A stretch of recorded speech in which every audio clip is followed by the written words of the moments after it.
20S में भी आप देखो यहाँ पर हल्का हल्का राइज करना शुरू कर दिया है, ठीक है। मार्केट में ट्रेंड अप है, निफ्टी अप जा रही है, बैंक निफ्टी ऊपर जा रही है, फिर निफ्टी ऊपर जा रही है, एडी स्ट्रेंथ बता रहा है। तो बस सपोर्ट के पास आया, ग्रीन कैंडल बनाया, यहाँ पर बाय कर सकते हैं, यहाँ से सीधा शूट मूव आया ऊपर। तो गाइस मार्केट इतनी सिंपल हो सकती है अगर हम उसको ध्यान से समझे। अगर आप मुझे प्रॉपर काफी टाइम से फॉलो कर रहे हो, वीडियोस देख रहे हो, मैं आपको बताता हूँ retracement is the best place to enter in a trade. वहां से स्टॉप लॉसेस बहुत ही छोटे होते हैं और टारगेट्स बहुत ही बड़े होते हैं, 1:5 1:7 तक टारगेट्स भी मैंने देखे हैं मार्केट में इंट्राडे में। मार्केट से पूछना कि मार्केट क्या हमें इनविटेशन दे रहा है कि भाई मैं रेजिस्टेंस के पास आया हूँ, मुझे शॉर्ट कर लो, मैं भी वेट कर रहा हूँ, भाई मुझे शॉर्ट करो, मैं नीचे जाऊंगा, मैं रेजिस्टेंस के पास हूँ। मार्केट कभी ऐसे किसी को इनविटेशन नहीं देता कि प्रॉफिट कमा लो, ठीक है ना।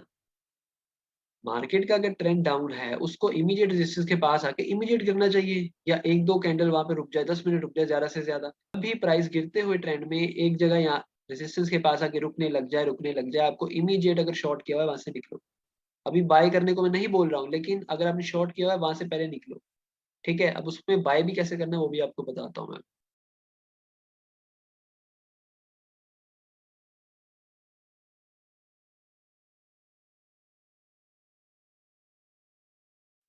Hello guys, hello, welcome back to another learning video, welcome to my channel trader Swami guys.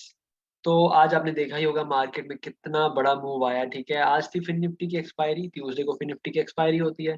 और आप देख सकते हो सुबह मार्केट में कितना फॉल आया, ठीक है। उसके बाद मार्केट ने कुछ टाइम दिया, खुद को टाइम दिया, कुछ उसने कंसोलिडेट किया, यहाँ पर अकोमुलेशन फेज आया और उसके बाद दोबारा से थर्ड हाफ में मार्केट ने कितना बड़ा मूव किया। तो क्या हम इस मूव में कुछ कमा सकते थे, कुछ इसका बेनिफिट उठा सकते थे? अगर उठा सकते थे तो वो कैसे, उसको आज हम डिस्कस करने की कोशिश करेंगे। तो चलिए गाइस स्टार्ट करते हैं। अब सबसे पहले तो आपको ये इंडिकेटर्स आप जानते ही होंगे, ठीक है। मैंने स्ट्रेटजीज में काफी बार समझा रखा हूँ ये कौन सी मूविंग एवरेजेस हैं, कैसे इसे प्लॉट करना है, क्या क्या इसमें हम नंबर्स यूज करेंगे। वो हर बात मैं कर चुका हूँ, बार बार काफी वीडियोस में कर चुका हूँ, मैं दोबारा दोबारा रिपीट नहीं करूंगा, ठीक है। आप वो वीडियोस जाके देख सकते हो, क्योंकि दोबारा दोबारा रिपीट करने से ना, जो लोग वो चीज देख चुके हैं, सीख चुके हैं, समझ चुके हैं, उनका दोबारा दोबारा उसी चीज पर टाइम जाता है। तो हम आगे बढ़ते हैं आज, ठीक है। कुछ नया डिस्कस करने की कोशिश करते हैं, कैसे आज हम जीरो हीरो को सिलेक्ट कर सकते थे, जीरो हीरो को कैसे सिलेक्ट किया जाता है, ऑप्शन स्ट्राइक को, वो भी आज मैं आपको बताने की, समझाने की कोशिश करूंगा। तो चलिए गाइस समझने की कोशिश करते हैं, ठीक है। तो ये मैंने स्नाइपर मूविंग एवरेजेस स्क्रीन पर लगा रखी है। तो जैसा कि आप देख पा रहे हो मार्केट सुबह नीचे गया, ठीक है। 5 मिनट के टाइम फ्रेम पे यहाँ पर सेलिंग चल रही है, ठीक है। फिर मैं आपको बताता होता हूँ कि अगर 5 मिनट का टाइम फ्रेम सेल में है तो 1 मिनट के टाइम फ्रेम पर जाके आप सिर्फ सेलिंग अपॉर्चुनिटीज ही फाइंड करोगे, अगर आपको स्कैल्प करना है तो। अगर आपको थोड़े लंबे ट्रेड्स करने हैं तो आप 5 मिनट पर ही ट्रेड कर सकते हो। अब देखो यहाँ पर देखिए 1 मिनट के टाइम फ्रेम में भी सेल में है पूरा बैंड, ठीक है ना। जब भी बैंड के पास आता है, मैंने आपको क्या बता रखा है, 1 मिनट के टाइम फ्रेम पे आप, एक सेकेंड, मैंने आपको क्या बता रखा है, जब भी 1 मिनट के टाइम फ्रेम पे बैंड के पास फिर प्राइस आएगा और हमें हमें जो कैंडल चाहिए वैसी कैंडल बनाएगा तो वहां पर ट्रेड कर सकते हैं। जैसे कि यहाँ रेड मारुपुसु टाइप बनी, ठीक है, बीरिश इंगल्फिंग भी बनी, यहाँ पर हम ट्रेड कर सकते थे, लेकिन हमारा स्टॉप लॉस कहाँ पे रहता, हमारा स्टॉप लॉस रहता है यहाँ पर बैंड के ऊपर, ठीक है। तो आप देख पा रहे हो प्राइस ने थोड़ी देर होल्ड किया, उसके बाद में मूव दिया प्राइस ने, ठीक है। तो ये इसका सही तरीका होता है। अगर बैंड के पास आप ट्रेड ले रहे हो तो स्टॉप लॉस आपका रहना चाहिए बैंड के ऊपर। जैसे कि आप देख पा रहे हो यहाँ पर रेड कैंडल बना, यहाँ पर आप ट्रेड ले लेते तो यहाँ पर एसएल लगा के एक बार बैठ जाते, ठीक है। सिस्टम एसएल, एसएल सिस्टम में होना चाहिए। आपको ये नहीं है कि आपने मन में लगाया होगा कि जब प्राइस उसके ऊपर जाएगा तो मैं निकाल दूंगा, ऐसे नहीं करना है आपको। सिस्टम में भी कुछ नंबर पर आपको ऐसे लगा के छोड़ देना है। लेट्स से आपने यहाँ पर पुट बाय करी, सपोज कीजिए 100 रुपए पे, ठीक है। और आपको लगता है कि यहाँ पर जितना आपने थीटा उसका डेल्टा वैल्यू कैलकुलेट किया तो आपको लगता है 10-15 पॉइंट का एसएल बनता है आपका। तो आप 100 रुपए पे अगर आपने पुट बाय करी है तो आप एसएल यहाँ पर 115-120 पर लगा के सिस्टम में छोड़ दीजिए। बाद में अगर प्राइस इसके ऊपर आएगा, क्लोज कर देगा, तो तब चाहे रेट 110 चल रहा हो, 108 चल रहा हो, आप वहां पर निकल जाना, खुद निकल जाना। लेकिन सिस्टम में ऐसा जरूर होना चाहिए, ताकि कई बार ऐसा ना हो कि प्राइस यहाँ से मुड़ा, ऐसे रुका और एकदम से 100 पॉइंट की कैंडल बना दी, तो उसमें हमारा बड़ा लॉस ना हो, इसलिए सिस्टम में ऐसा होना चाहिए। मुझे लगता है कई लोगों को समझ में नहीं आया होगा, मैं दोबारा से रिपीट कर देता हूँ सिस्टम एसएल कैसे लगाते हैं। लेट से आपने यहाँ पर पुट बाय करी, ठीक है, पुट का प्रीमियम आपको मिला 100 रुपए पे। लेट से आपने यहाँ पर पुट बाय करी 19,400 की, 19,300 रेट चल रहा है यहाँ पर, 340, आपने 19,400 की पुट बाय करी। अब यही मूविंग एवरेजेस को आप ऑप्शन में भी लगा के छोड़ देना, वहां भी आप देखना कि आपका एसएल कहाँ बनता है। वहां पर बैंड ऐसा चल रहा होगा, ऐसे ऐसे बैंड चल रहा होगा, वहां पर राइजिंग होगा क्योंकि पुट है ना, मार्केट नीचे गिर रही है। तो आपको क्या करना है, अगर यहाँ कहीं आप एंट्री लोगे तो यहाँ कहीं का एसएल कैलकुलेट करके इसके 2-4 पॉइंट नीचे का सिस्टम में लगा के छोड़ देना। अगर आपका एसएल बनता है यहाँ पर 110 पर, तो आप 115 पर सिस्टम में लगा के छोड़ देना, ताकि अगर कोई ड्रास्टिक मूव आया तो आप उसमें बच जाओ, थोड़ा एसएल से बाहर आ जाओ। अदरवाइज प्राइस धीरे धीरे करके नीचे आया या नीचे क्लोज कर दिया, तो आप एसएल खुद वहां से क्लोज करके ट्रेड निकल सकते हो। फिर चाहे आप 110 पे निकलो या 108 पे निकलो, 107 पे निकलो, लेकिन सिस्टम में एसएल होना बहुत जरूरी है। तो गाइस जैसा कि आप देख पा रहे हो, ठीक है, मैं 5 मिनट में दोबारा इसको करता हूँ। अब मार्केट में इतना अच्छा मूव आया, तो हमें कैसे पता चल सकता था कि मार्केट 2 बार इतना अच्छा मूव करेगा दिन में। पहले मार्केट ने पूरा डाउन ट्रेंड बनाया, ठीक है, काफी पॉइंट्स नीचे आया, उसके बाद रुका। फिर अमूमन तौर पर क्या होता है, यहाँ पर साइडवेज ही चलता रहता है मार्केट, या फिर थोड़ा सा और गिर जाता है ना, या फिर साइडवेज चलते चलते थोड़ा सा ऊपर आ जाता है और डे हाई के पास आकर रेजिस्ट करके दोबारा वहां से नीचे गिर जाता है। लेकिन आज क्या हुआ, प्राइस रुका ही नहीं भाई, डे हाई तोड़ रहा है, प्रीवियस डे हाई तोड़ रहा है, तोड़ तोड़ के ऊपर जा रहा है। और एक्सपायरी के दिन अगर ऐसा मूव मिल जाए तो क्या ही कहना है ना। तो ऑप्शन प्रीमियम्स जो होते हैं 4-4 गुना, 5-5 गुना हो जाते हैं। तो ये हमें कैसे पता चल सकता था कि जो स्ट्रेंथ, जो ट्रेंड जा रहा है ऊपर, उसमें स्ट्रेंथ है कि नहीं। जैसे कि ये ट्रेंड जब दोपहर के टाइम ऊपर जा रहा है, ये ऊपर टिक सकता है कि नहीं टिक सकता, इसमें स्ट्रेंथ है भी कि नहीं। मार्केट में देखिए यही 3-4 चीजें हैं, प्राइस होता है, ठीक है, प्राइस के साथ वॉल्यूम होती है, और जो भी ट्रेंड चल रहा है, ट्रेंड में अगर स्ट्रेंथ है कि नहीं। जो ब्रेकआउट्स होते हैं वो फेल क्यों कर जाते हैं, क्योंकि उनमें स्ट्रेंथ नहीं होती, ठीक है ना। इसलिए वो ब्रेकआउट करके भी फेल कर जाते हैं, प्राइस दोबारा नीचे गिर जाता है। तो हम कैसे अनुमान लगा सकते हैं गाइस, देखिए मैं अनुमान वर्ड यहाँ पे यूज कर रहा हूँ, क्योंकि कुछ भी मार्केट में 100% नहीं है। हमें प्रोबेबिलिटी के बेस पर ही चलना पड़ता है, प्रोबेबिलिटी के बेस पर ही आगे बढ़ना पड़ता है। तो कैसे हम प्रोबेबिलिटी बढ़ा सकते हैं कि पता लगे कि ये जो स्ट्रेंथ, जो ट्रेंड आ रहा है, इसमें स्ट्रेंथ है कि नहीं। उसके लिए मैं आपको इंडिकेटर बताने जा रहा हूँ, एडीएक्स। अब एडीएक्स को यूज करने का तरीका आज मैं आपको बताने जा रहा हूँ, ठीक है। एडीएक्स को ध्यान से समझना गाइस। देखिए, आपको पता होना चाहिए कौन सी चीज को कब यूज करना है, ठीक है। अब ये मूविंग एवरेजेस मैंने आपको बता रखी है, ठीक है, मैंने इसको काफी समझा रखा है आपको कैसे कैसे यूज कर सकते हैं। अब आज थी फिन निफ्टी की एक्सपायरी। यहाँ पर मैं बैंक निफ्टी निफ्टी की बात नहीं कर रहा हूँ, यहाँ मैं बात कर रहा हूँ फिन निफ्टी की, क्योंकि फिन निफ्टी की आज एक्सपायरी थी। और एक्सपायरी के दिन अगर एडीएक्स हमें एक इंडिकेशन देता है, जो मैं अभी आपको बताने जा रहा हूँ, तो अगर फिर ट्रेंड कुछ बनाना शुरू करता है प्राइस, उसमें स्ट्रेंथ का हमें पता चल जाता है कि उसमें फॉल्स ट्रेंड जा रहा है या प्रॉपर ट्रेंड जा रहा है। फिर भी वो भी 80-90% ही होगा, उसका भी 100% श्योरिटी नहीं होती है, मैं आपको पहले ही बता रहा हूँ, ठीक है। अब मैंने क्या देखा मार्केट में, जब वो मार्केट थर्ड हाफ में ऊपर जा रहा था, पहली बात तो अभी मैं आपको ऑप्शंस के चार्ट में भी लेके जाऊंगा, वहां पर भी समझाऊंगा जीरो हीरो को कैसे पकड़ते हैं, जीरो हीरो वाले स्ट्राइक प्राइस को कैसे पकड़ते हैं। वीडियो में बने रहिएगा गाइस अंत तक, ठीक है। ये देखो, मार्केट नीचे आया, यहाँ पर आया बैंड के पास, रेजिस्टेंस नहीं लिया इसने। रेजिस्टेंस यहाँ पे रेड कैंडल सा भी बना के प्राइस कितनी देर होल्ड करता रहा, कितनी देर प्राइस खड़ा रहा, 11:35 से लेकर 12:50 तक, 1.5 घंटा प्राइस ने यहाँ पर रुका रहा, ठीक है। जब भी कभी ऐसी कंडीशन हो जाए, अगर आपने यहाँ पर सेल किया हुआ है, उसमें से इमीडिएट एग्जिट करो। एग्जिट क्यों करो, क्योंकि मार्केट से पूछना कि मार्केट क्या हमें इनविटेशन दे रहा है कि भाई मैं रेजिस्टेंस के पास आया हूँ, मुझे शॉर्ट कर लो कर लो, मैं भी वेट कर रहा हूँ भाई, मुझे शॉर्ट करो, मैं नीचे जाऊंगा, मैं रेजिस्टेंस के पास हूँ। मार्केट कभी ऐसे किसी को इनविटेशन नहीं देता कि प्रॉफिट कमा लो, ठीक है ना। मार्केट का अगर ट्रेंड डाउन है, उसको इमीडिएट रेजिस्टेंस के पास आके इमीडिएट गिरना चाहिए, या 1-2 कैंडल वहां पे रुक जाए, 10 मिनट रुक जाए ज्यादा से ज्यादा। यहाँ 1.25 घंटा से 1.5 घंटा मार्केट रुका है, क्यों रुका है। इन्विटेशन तो नहीं दे रहा ना आपको कि मुझे सेल करो। यहाँ पर वो कम्युलेशन करने की तैयारी कर रहा है, प्राइस वहां से ट्रैप कर रहा है रिटेलर्स को, जो लोग यहाँ पर सेल करना चाह रहे हैं, रेजिस्टेंस के पास आया है, उनके प्राइस को एकदम से घुमाएगा बड़ा पैसा, क्योंकि उसको भी वॉल्यूम चाहिए। जब भी प्राइस गिरते हुए ट्रेंड में एक जगह यहाँ रेजिस्टेंस के पास आके रुकने लग जाए, आपको इमीडिएट अगर शॉर्ट किया हुआ है वहां से निकलो। अभी बाय करने को मैं नहीं बोल रहा हूँ, लेकिन अगर आपने शॉर्ट किया हुआ है वहां से पहले निकलो, ठीक है। अब उसमें बाय भी कैसे करना है वो भी आपको बताता हूँ मैं। गाइज ये जो चीजें मैं आपको बता रहा हूँ, ये बहुत ही गोल्डन नगेट्स है, ठीक है, बहुत एक्सपीरियंस कर करके मैंने ये सीखे हैं। अगर वीडियो अच्छा लग रहा है, वीडियो को जरूर लाइक करना और वीडियो को शेयर भी जरूर करना, ठीक है। ये देखो, अब यहाँ पे क्या हुआ, यहाँ पर जब भी ऐसे कभी कंडीशन होगी ना, आपको क्या करना है, यहाँ पे रेक्टेंगल का ये बॉक्स होता है ना, ये लगा के रखना, ये लगा के रखना। ये जो प्रीवियस लो था, जब तक ये नहीं तोड़ेगा तब तक शॉर्ट नहीं करेंगे। ये देखो, ये बॉक्स लगा लिया।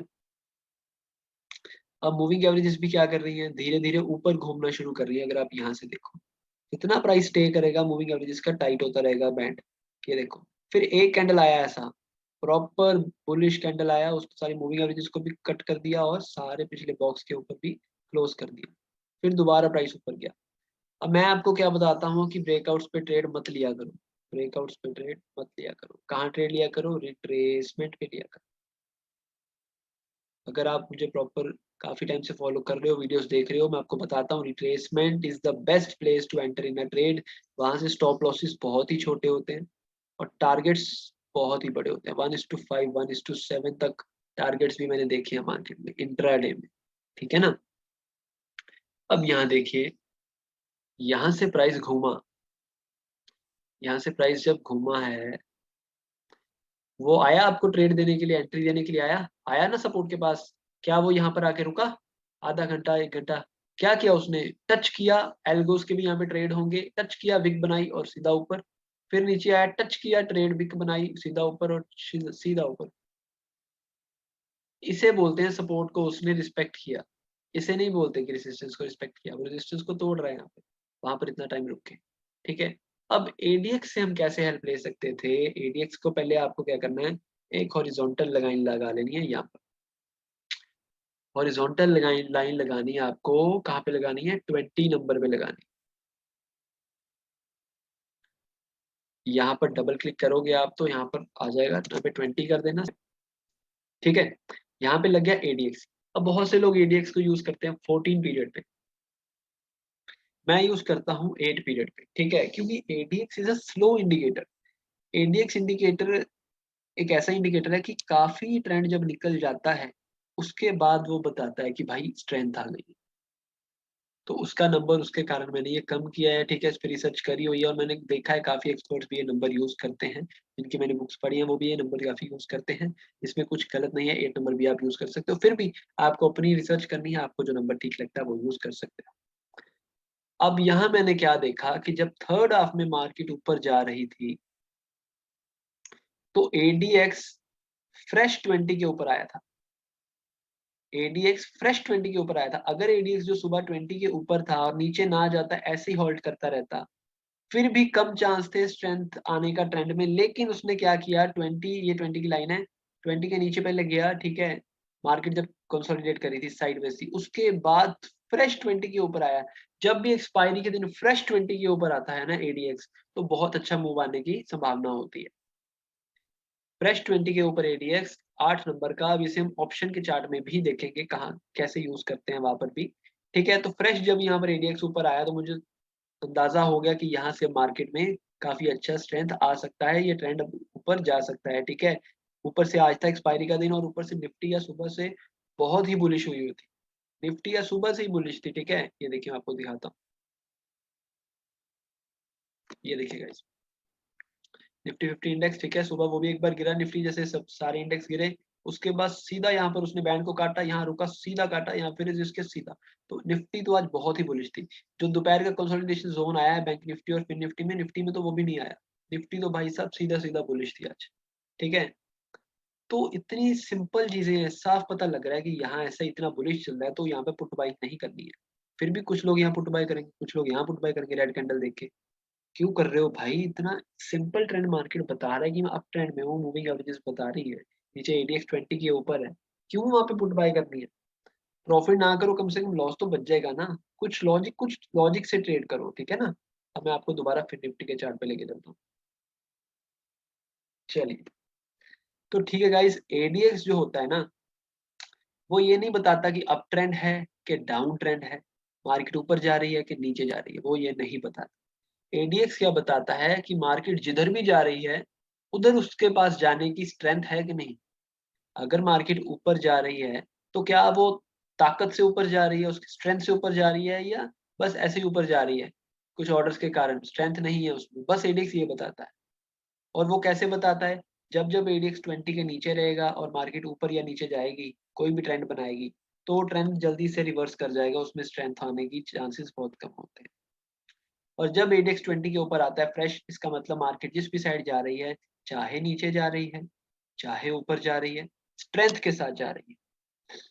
आई रिपीट, जो भी ट्रेंड मार्केट बनाती है, बस एडीएक्स उसकी स्ट्रेंथ बताता है। एडीएक्स ये नहीं बताता कि मार्केट ऊपर जाएगी कि नीचे, बस ये बताता है कि जिस साइड भी मार्केट जा रही है वो पावर के साथ जा रही है कि नहीं।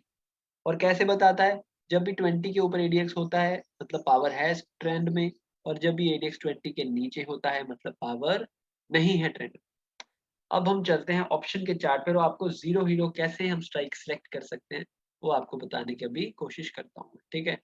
अब यहाँ अगर हम देखें, ये रहा वो जोन, ये रहा वो जोन, यहाँ पर क्या रेट चल रहा है, यहाँ पर देखना, फिर निफ्टी का यहाँ पे प्राइस चल रहा है 19,340।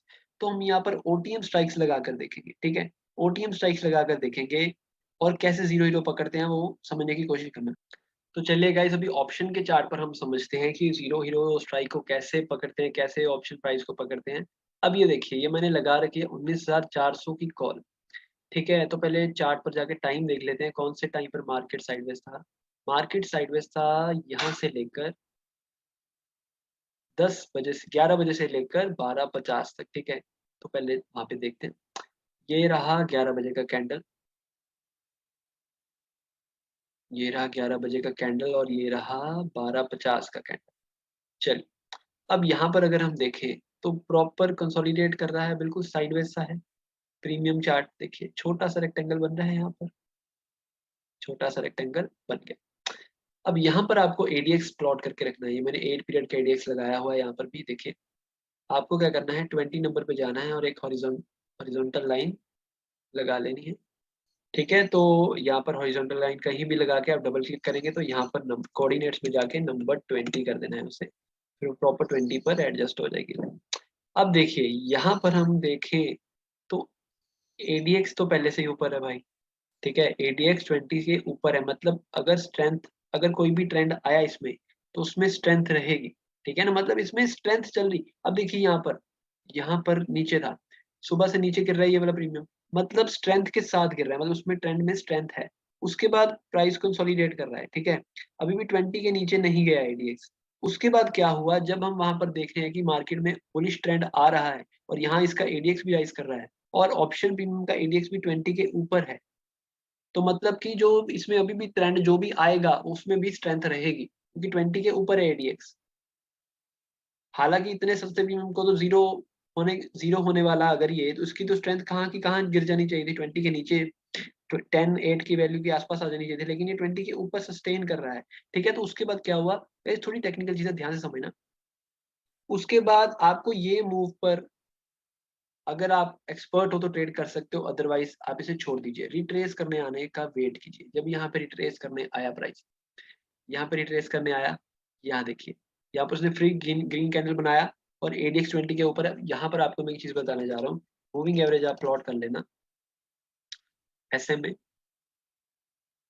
एसएमए आप प्लॉट कर लेना 20, ठीक है। 20 एसएमए सिंपल, कुछ ज्यादा उसमें लॉजिक नहीं लगाना। 20 एसएमए भी आप देखो यहाँ पर हल्का हल्का राइज करना शुरू कर दिया है, ठीक है। मार्केट में ट्रेंड अप है, निफ्टी अप जा रही है, बैंक निफ्टी ऊपर जा रही है, फिर निफ्टी ऊपर जा रही है, एडीएक्स स्ट्रेंथ बता रहा है। तो बस सपोर्ट के पास आया, ग्रीन कैंडल बनाया, यहाँ पर आप बाय कर सकते हैं, यहाँ से सीधा शूट मूव आया ऊपर। तो गाइस, मार्केट इतनी सिंपल हो सकती है अगर हम उसको ध्यान से समझे, अगर हम सीख के काम करें, इतनी सिंपल भी हो सकती है मार्केट। अदरवाइज तो कुछ लोग यहाँ भी ट्रेड कर सकते थे, 20 के ऊपर ही अकोमोडेट कर रहा था प्राइस। तो इसके लिए थोड़ा सा एक्सपीरियंस चाहिए, ठीक है ना। नहीं तो आपके पास एक्सपीरियंस होता, आप 8 9 10 रुपए में भी यहाँ पे प्रीमियम बाय कर सकते थे। तो गाइस, ये होता है एडीएक्स इंडिकेटर की पावर, वो बता देता है कि कुछ भी ट्रेंड आ रहा है मार्केट में स्ट्रेंथ के साथ आ रहा है, और एक्सपायरी के दिन अगर स्ट्रेंथ आ रही है ट्रेंड में, फिर तो आप अपने स्किल के हिसाब से तो काफी पैसा बना सकते हो। तो गाइस, स्किल पे फोकस करो, स्ट्रेटेजी टू स्ट्रेटेजी जंप मत करो, अपने स्किल पे फोकस करो कि आपका स्किल कब आपको बेस्ट रिजल्ट देता है। एक्सपायरी डेज पे देता है, एक्सपायरी के दिन एक दिन पहले देता है, या नॉर्मल मार्केट कंडीशंस में देता है, या फिर स्टॉक्स में देता है, इंडेक्स में देता है, ऑप्शंस में देता है। अपने स्किल को पहचानो, अपने स्किल को पहचानो, कहाँ वो आपको बेनिफिट देता है, कहाँ बेनिफिट नहीं देता, ठीक है ना। अब यहाँ पर एडीएक्स में भी देखो तो एडीएक्स भी राइज कर रहा है, यहाँ पर एडीएक्स भी हायर लो बनाया एडीएक्स ने भी, ठीक है ना। तो ये छोटी-छोटी चीज़ें हैं, इसको ध्यान से समझो। एडीएक्स स्ट्रेंथ बताता है, आपको पता होनी चाहिए कौन-सी चीज़ को कब यूज़ करना है, कौन-सी चीज़ को कब यूज़ करना है, ठीक है। एडीएक्स में ये नहीं बोल रहा आपको रोज़ यूज़ करो, लेकिन अगर आपको स्ट्रेंथ में आपको देखना चाहते हो कि स्ट्रेंथ आ रही है ट्रेंड में कि नहीं, तो उसमें आप चेक कर सकते हो कि एडीएक्स की वैल्यू क्या चल रही है। फिर भी वो 100% नहीं प्रॉपर आपको बताएगा, लेकिन एक 70% 80% का प्रोबेबिलिटी तो बता देगा ना। और अगर ये आप कुछ भी नहीं देखते, मैं मान के चलता हूँ, अगर आप मूविंग एवरेजेस ही सिर्फ यूज़ करते हो ये वाली, फिर भी इसने बता दिया था अब ट्रेंड चालू हो गया है। यहाँ पे ग्रीन कैंडल इतना बढ़िया इसने बनाया, बुलिश पिछली कैंडल को भी एनगल्फ कर दिया। रिट्रेस करने आया, बाय कर सकते थे। कितना सीधा मूव आया, सीधा, रुका ही नहीं, मूव रुका ही नहीं भाई, दोबारा रिट्रेस करने नहीं आया। तो ठीक है गाइज़, मैं आशा करता हूँ ये सिंपल-सिंपल चीज़ें अगर अच्छे से यूज़ करी जाएँ, तो बहुत अच्छा आपको बेनिफिट दे सकती हैं, चीज़ें आपको समझ में आई होंगी। समझ में आया है तो वीडियो को लाइक कीजिएगा, कमेंट करके ज़रूर बताइएगा, आगे अपने दोस्तों के साथ शेयर ज़रूर कीजिएगा और आप क्या सीखना चाहते हो, हमें कमेंट बॉक्स में ज़रूर बताना गाइज़। मैं उन टॉपिक्स पर भी आने वाले टाइम में वीडियो लाने की कोशिश करूँगा और thank you so much guys, आप जैसे हमारे चैनल को प्यार देते हो, दे रहे हो, वैसे ही देते रहिएगा। Thank you so much.